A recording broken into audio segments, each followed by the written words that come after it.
So if we stay put. In Exodus chapter 3, starting in verse 10.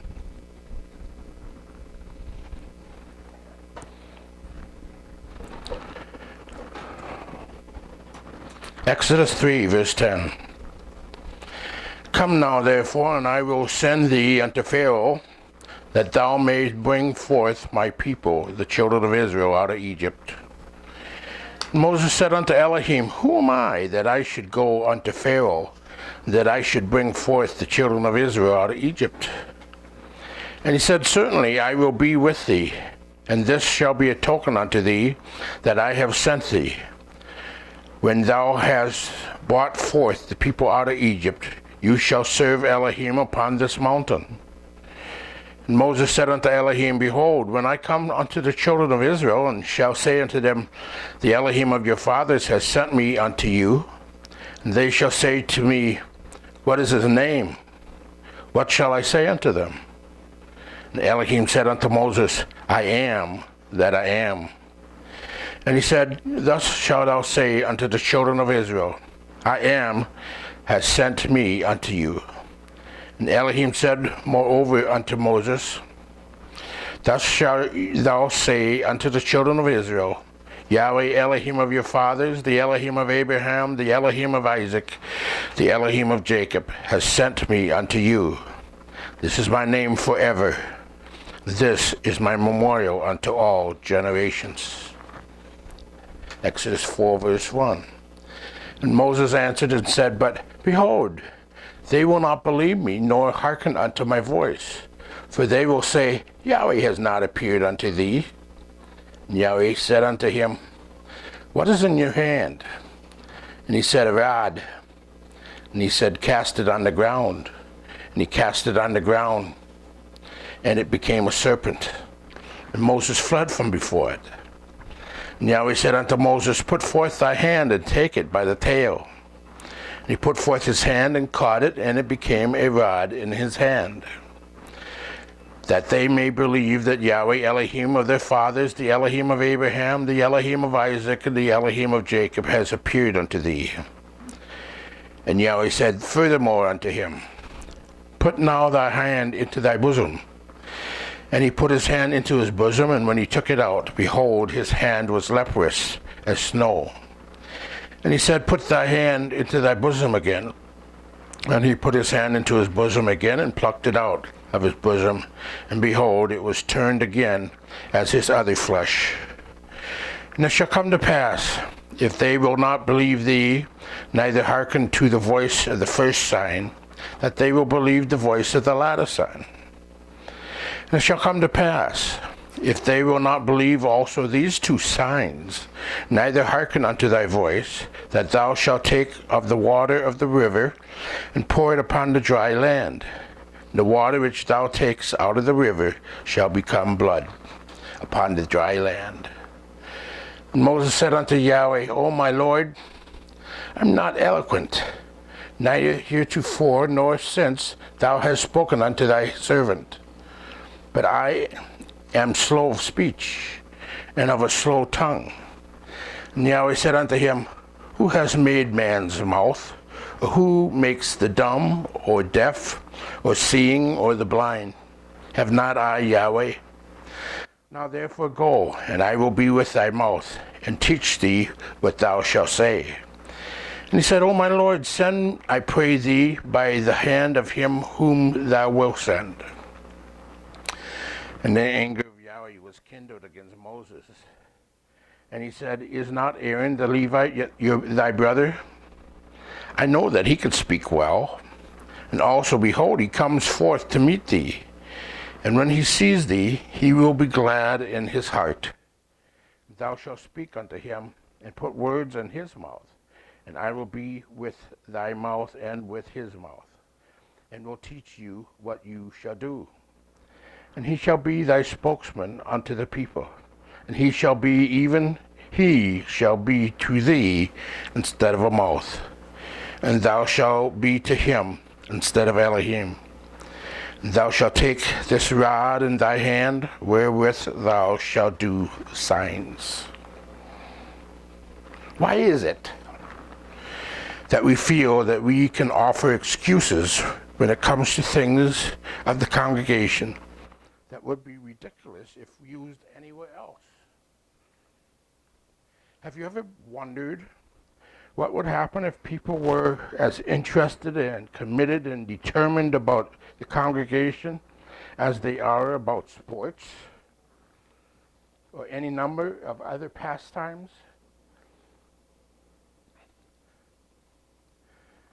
Some years ago, Moody Monthly ran a piece which included excuses which a fellow might use for quitting sports. Every time I went, they asked for money. The people with whom I had to sit didn't seem very friendly. The seats were too hard and uncomfortable. The coach never came to see me. The referee made a decision which I could not agree. I was sitting with some hypocrites. They only came to see what others were wearing. Some games went into overtime and I was late getting home. The band played numbers that I had never heard before. The games were scheduled when I went to do other things. My parents took me to too many games when I was growing up. And since I read a book on sports, I feel that I know more than the coaches anyhow. I don't want to take my children because I want them to choose for themselves what sports they like. You've heard those kind of statements about religion.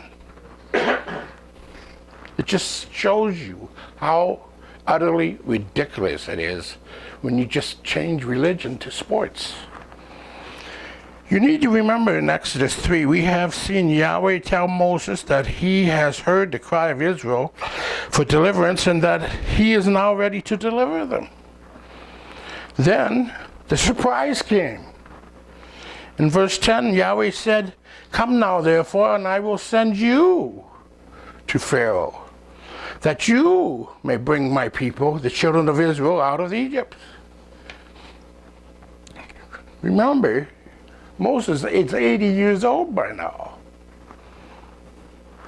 We are going to see today that when Yahweh confronts Moses with a call, he offers excuses instead of service. Have you ever responded that way? You asked to teach a class, excuses start. You asked for a sermon, excuses start. Yahweh puts you in your heart to share your faith with a friend or a neighbor. The excuses start. You're made aware of someone with a need that you could provide. Excuses start. In fact, if you're asked to do just about anything for Yahweh, the excuses start. I'm too busy. I'm already doing this. Get someone else. Sometimes our excuses pile up and get in the way of doing something for Yahweh. There's a humorous story about a GI, several GIs on furlough, and I think it illustrates this. The commanding officer was furious when 9 GIs who had been out on passes failed to show up for morning roll call. Not until 7 p.m. did the first man straggle in. "I'm sorry, sir," the soldier explained. "I had a date and lost track of time. I missed the bus back. Being determined to get in on time, I hired a cab. Halfway here, the cab broke down. I went to a farmhouse and persuaded the farmer to sell me a horse. I was riding to camp when the animal fell over dead. I walked the last 10 miles and just got here." Though skeptical, the colonel let the young man off with a reprimand. However, after him, 7 other stragglers in a row came in with the same story. Had a date, missed the bus, hired a cab, bought a horse. By the time the 9th man reported in, the colonel had grown weary of it. "Okay," he growled, "now what happened to you?" "Sir, I had this date and I missed the bus back home, so I hired a cab." "Wait," the colonel screeched at him. "Don't tell me the cab broke down." "Oh, no, sir," replied the soldier. "The cab didn't break down. It was just that there were so many dead horses in the road, we had trouble getting through." Excuses. Sometimes our excuses hold us back from accomplishing anything for Yahweh.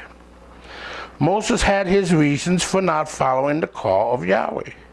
Moses begins a series of 5 reasons to demonstrate sufficient weakness so as not to be responsible for the call which Yahweh had given him.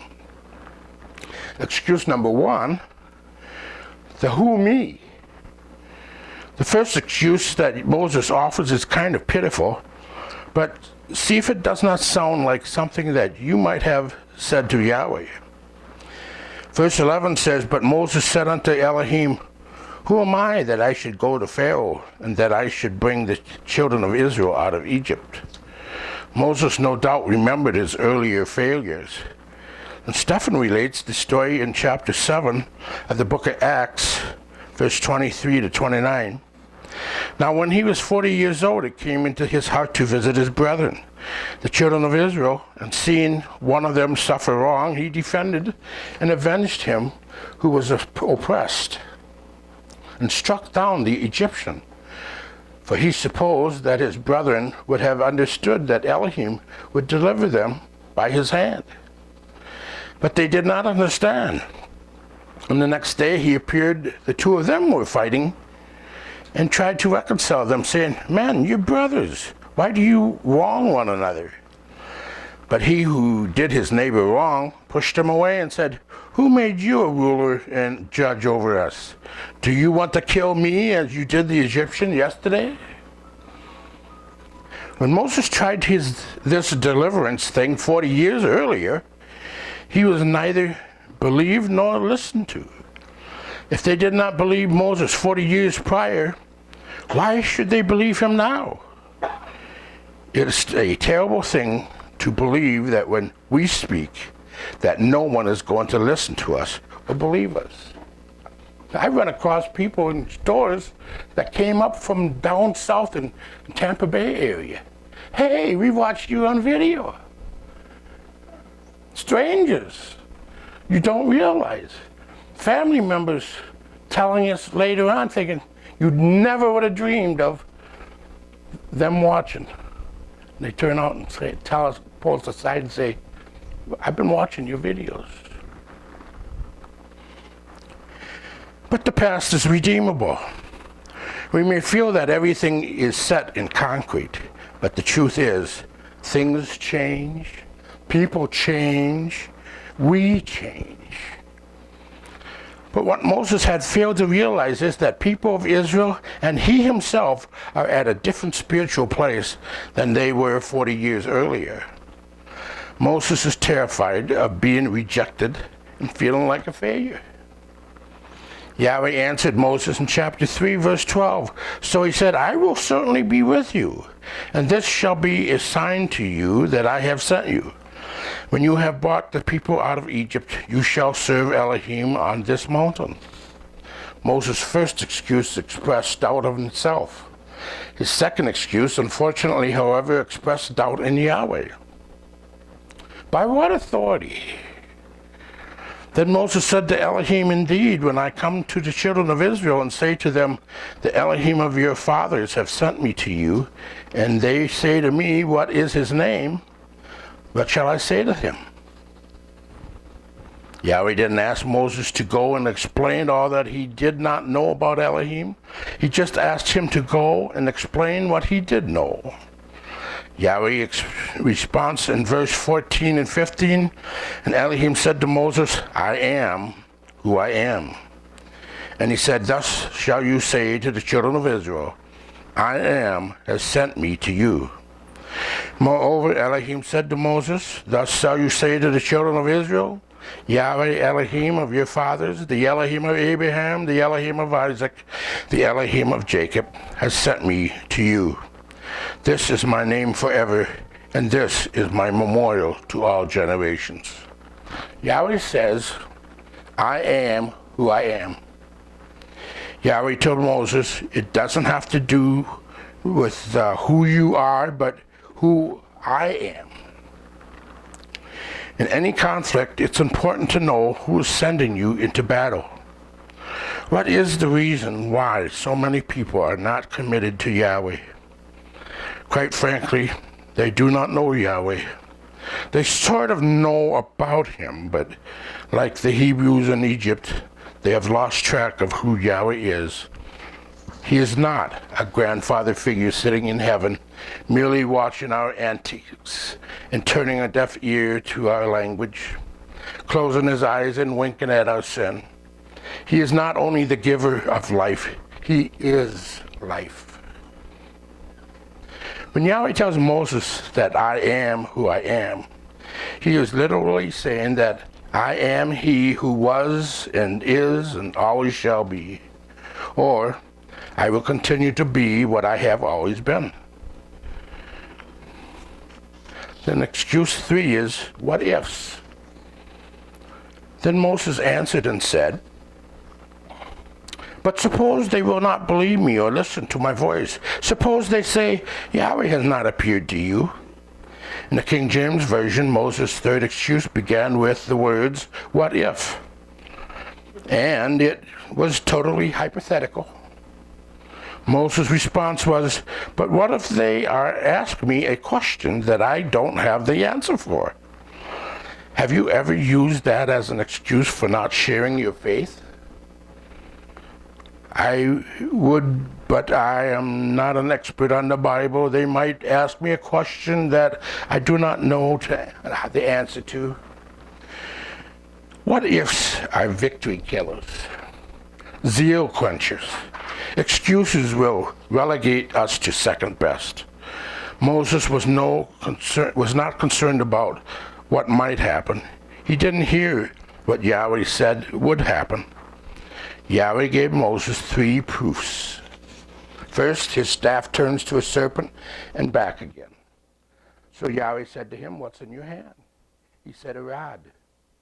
And Yahweh said, cast it on the ground. So he cast it on the ground and it became a serpent. And Moses was afraid of the snake, so he fled from it. And then Yahweh said to Moses, reach out your hand and pick up that snake by the tail. Wouldn't you know, he reached out and grabbed it by the tail.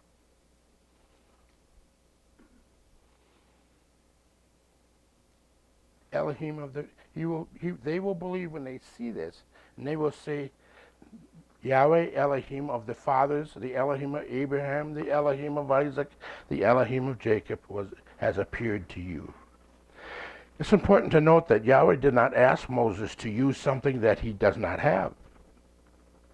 Yahweh asked Moses, what is in your hand? Yahweh uses what we have and has never demanded from us what we do not have. We will never know the full potential of what can be done until or unless we are willing to offer it to Yahweh. Yahweh is not looking for ability. He's looking for availability. When Yahweh calls, we are tempted to put our assets and our abilities in one column and limitations and liabilities in another to determine if we can indeed do what Yahweh has called us to do. Yahweh is not interested in that. Yahweh often allows us to enter a place where we feel confident, and when we flounder and fail, and then he puts us into an area where we feel inadequate and where we are forced to depend on him. We discover that he uses us. Yahweh commands Moses is simple. Throw it down. Okay, that's simple. Then he throws it down. Because of his obedience, it becomes a serpent. Now Yahweh says, pick it up. Now that's difficult enough, but Yahweh says, pick it up by the tail. But Moses obeyed, and the snake again became a rod, and his faith is strengthening. Moses had given a sign of his hand being made leprous, then clean again, and the ability to turn water into blood. Yahweh has thus far revealed himself to Moses, told Moses of his desire to deliver the people, and has promised him success. and given him 3 signs that the people will believe him. Despite all of this revelation, it is not enough for Moses. Excuse number 4. But Lord, I don't speak well. Then Moses said to Yahweh, O my Lord, I am not eloquent enough, neither before nor since you have spoken to your servant, but I am slow of speech and slow of tongue. Moses now says, I am not an eloquent speaker, and I talk funny. He may have been slow of tongue, but he seems fast enough for his excuses. That seems odd, since Stephen indicated in Acts chapter 7, in verse 22, that Moses, in his first 40 years of his life in Egypt, was a man mighty in words and deeds. Yahweh's response to Moses in verse 11 and 12, so Yahweh said to him, who has made man's mouth?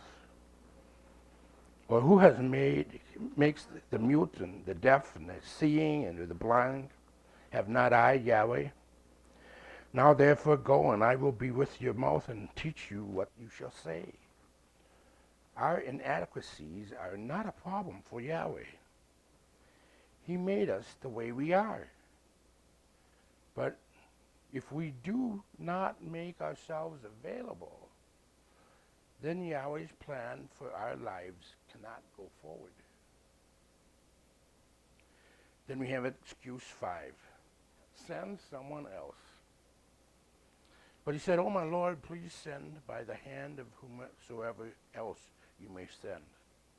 No matter what, signs or no signs, whether Yahweh promises to be with him or not, Moses did not want to go. This last objection was not based on even the slimmest shred of reasons. Moses just does not want to do it. Moses is simply putting his foot down and telling Yahweh no. In Exodus 4 verse 14, then Yahweh's anger burned against Moses. Put this down on your notes. Get it in your head. Sink this truth into your heart. Yahweh becomes angry at our excuses. His blessings are withdrawn from those who whine. It is not because Yahweh has patience for 4 questions, but 5 is one too many. Moses is refusing to trust Yahweh's answer. When Moses begs Yahweh to send someone else, he is in effect telling Yahweh, I don't trust you. This angers Yahweh. Yahweh's anger burned against Moses. The sin of excuses will someday come into judgment. Standing before our judge, our excuses will be all gone. We will be standing in naked truth. Not only do excuses anger Yahweh, they also cause discouragement within the body of Messiah. Excuses